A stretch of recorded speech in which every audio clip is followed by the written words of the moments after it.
আমি ঘৰৰ কথা মতে নাম গাব আহিছোঁ ঘৰৰ কথা মতে নাম গাব আহিছোঁ আমি প্ৰতিদিনে এনেকৈ নাম ধৰোঁ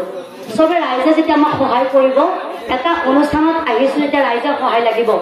আৰু ৰাইজে যদি সহায় কৰে আমি সদায় উৎসাহ পাওঁ আৰু আমি যেতিয়া ৰাইজক কিবা এটা দেখাব পাৰোঁ ৰাইজেও ভাল পায় হয়নে ইমান ধুনীয়াকৈ বৰমাহঁতে নাম ধৰিছে আপুনি বেয়া পাইছে আপোনালোক গুচি যাব আৰু অহংকাৰী বুলি যে ক'লোঁ আপুনি যে গাত পাতি লৈছে আপুনি নিজে অহংকাৰীৰ কাৰণে গাত পাতি লৈছে বাকী কেইজনে যে অহংকাৰী যে গাত পাতি নল'লে আপুনি কিয় ল'লে সেইটো কৈছোঁ সেইকাৰণে ধৰিছে আপোনালোকে কিয় ধৰিছে কাৰণে আমি কৈছোঁ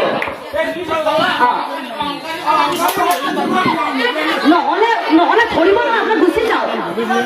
100টা মানুহৰ ভিতৰত মই 10টাৰে নাম গাম 100টাৰ ভিতৰত 10টাৰে নাম গাম আপোনালোকে নাচালে গুচি যাওক আমাৰ নাম গাব দিছে এটা মানুহৰ নাম গাম আমি ৰাজহুৱা অনুষ্ঠান নহয় ঘৰৰ অনুষ্ঠান হয়